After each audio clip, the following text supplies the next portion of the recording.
হরে Krishna guys. তো আজকে আরেকটা রেসিপি নিয়ে আমরা চলে এসেছি। তো এটা একদমই পুরোপুরি নতুন রেসিপি, যেটা হচ্ছে আমরা কুমড়ো দিয়ে করব। আর আমরা এর আগে আলুর ভিতরে ছানার রেসিপি, যেটা আমাদের ছাড়া হয়ে গেছে, তো সেটা তো করেইছি, কিন্তু আজকে তোমাদেরকে কুমড়ো দিয়ে কিভাবে আমরা একটা ছানা দিয়ে একটা দারুণ রেসিপি বানাচ্ছি সেটা তোমরা দেখে নাও। তো প্রথমে আমরা কুমড়োগুলোকে কেটে নিয়ে সেটাকে সিদ্ধ করতে বসিয়ে দিয়েছি। এরপরে আমরা 100 গ্রাম মতন পনির নিয়েছি এবং সেটাকে ভালো করে ম্যাশ করে নিয়েছি। সেটাকে আমরা হাতের সাহায্যে ভালো করে ম্যাশ করে নেওয়ার পরে তাতে আমরা পরিমাণ মতন লবণ দিয়ে দিয়েছি। এরপরে আমরা একটুখানি 1 চামচ মতন আর কি হলুদ দিয়ে দেবো। দিয়ে সেটাকে আমরা হাতের সাহায্যে খুব ভালো করে মিক্স করে নেব। এতে দিয়ে দেবো অল্প একটুখানি ঘি স্বাদের জন্য, আর খেতেও দারুণ লাগবে। তো সেটাকে এখন খুব ভালো করে এটাকে আমরা হাতের সাহায্যে মিক্স করে নেব। দিয়ে মিক্স করে একটা ব্যাটার মতন আমরা সেটাকে তৈরি করে নেব। তোমরা দেখতে পাচ্ছ এখানে আমাদের ব্যাটার মতন তৈরি হয়ে গেছে।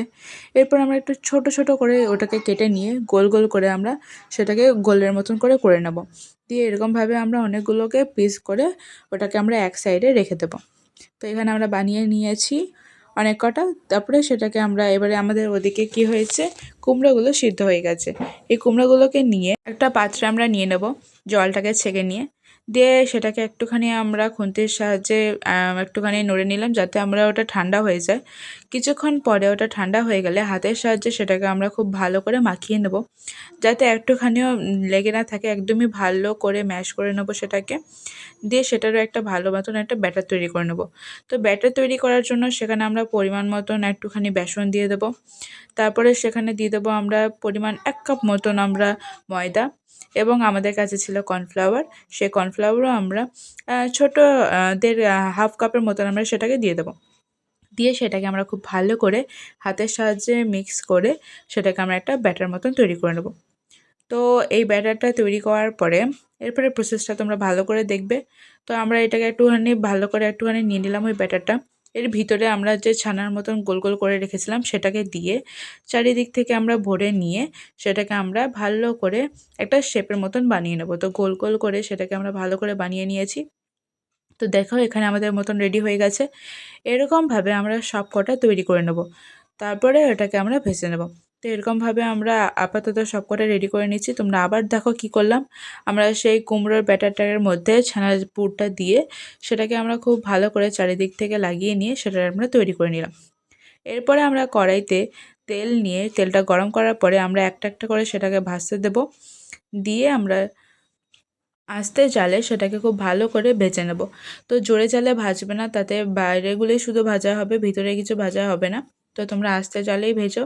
আস্তে জালে সেটাকে আমরা ভেজে নিয়ে ভালো করে ওরকমভাবে সবকটা একসাথে আমরা করে নেব। তো এখানে দেখো, দেখতে পাচ্ছ আমরা কিছুক্ষণ পরে সেটাকে আমরা উল্টিয়ে নিয়েছি। এরকম করে সবকটাকে আমরা করে নেব। কিছুক্ষণ পরে পরে নাড়তে হবে, নাহলে সেটাকে পুড়ে যেতে পারে। তো কিছু কিছু পরে সেটাকে তোমরা নেড়ে নিও। কিছুক্ষণ পরে দেখো আমাদের এখানে রেডি হয়ে গেছে ভাজাটা। তো সে ভাজাটা আমরা তুলে নিয়ে একটা পাত্রে রেখে দেবো। এরপরে তরকারির জন্য আলুগুলোকেও আমরা কেটে নিয়েছিলাম, সেখানে আমরা আলুগুলোকেও পরিমাণ মতন লবণ এবং হলুদ দিয়ে সেটা আমরা ভেজে নিয়েছি। এরপরে আমরা তরকারি বানানোর জন্য আমরা নিয়ে নিয়েছি এলাচ, লবঙ্গ, দারচিনি, তাতে একটুখানি হিং, এবং তারপরে দিয়ে দিয়েছি আমরা আদা। এরপরে আমরা পরিমাণ মতন হলুদ দিয়ে সেটাকে আমরা খুব ভালো করে আদাটাকে ভেজে নিয়েছি। তারপরে আমরা কিছু টমেটো কেটে রেখেছিলাম, সেই টমেটোগুলোকেও আমরা দিয়ে দিলাম কষে নেওয়ার জন্য। দিয়ে আমরা এতে দিয়ে দেবো পরিমাণ মতন লঙ্কার গুঁড়ো। দিয়ে সেটাকে আমরা খুব ভালো করে কষে নেব। এখন এটাকে আমরা খুব ভালো করে কষে নেব যতক্ষণ না এটা টমেটোটা সিদ্ধ হয়ে যাচ্ছে। এতে দিয়ে দেবো আমরা কিছুটা কাশ্মীর লঙ্কার গুঁড়ো, কিছুটা জিরে গুঁড়ো। দিয়ে সেটাকে আমরা ভালো করে নেড়ে নেব। বাকি তোমাদের যা যা মশলা আছে তোমরা দিতে পারো। দিয়ে আমরা এতে পরিমাণ মতন লবণটা আমরা এখানে অ্যাড করে দেবো। আমরা এখানে টমেটোমের স্বাদ অনুসারে, তরকারির স্বাদ অনুসারে লবণটা দেবো, কারণ হচ্ছে বাকি ব্যাটারগুলোতে আমরা লবণ দিয়ে দিয়েছিলাম সেরকম স্বাদ অনুসারে।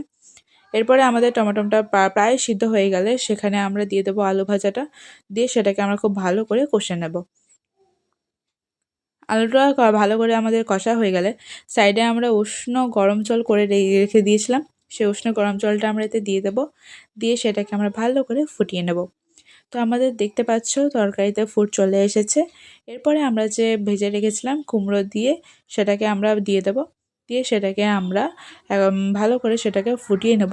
তো তোমরা এই জিনিসটাতে খেয়াল করবে, এখানে আমরা আস্তে জালে অনেকক্ষণ ধরে ফোটাতে হবে, কারণ এখানে আমরা বেসনের এবং ময়দার যে ব্যাটারটা অ্যাড করেছিলাম সেটাও একটুখানি সিদ্ধ হওয়া দরকার ছিল। তো সেটার জন্য আমরা এখন কিছুক্ষণ ভালোভাবে ফুটিয়ে নেব। তো মোটামুটি এটা ফুটিয়ে নিলে ভেতরটাও সিদ্ধ হয়ে যাবে আর খেতেও ভালো লাগবে। তো তোমরা দেখেই বুঝতে পারবে যে সিদ্ধ হয়েছে কি হয়নি।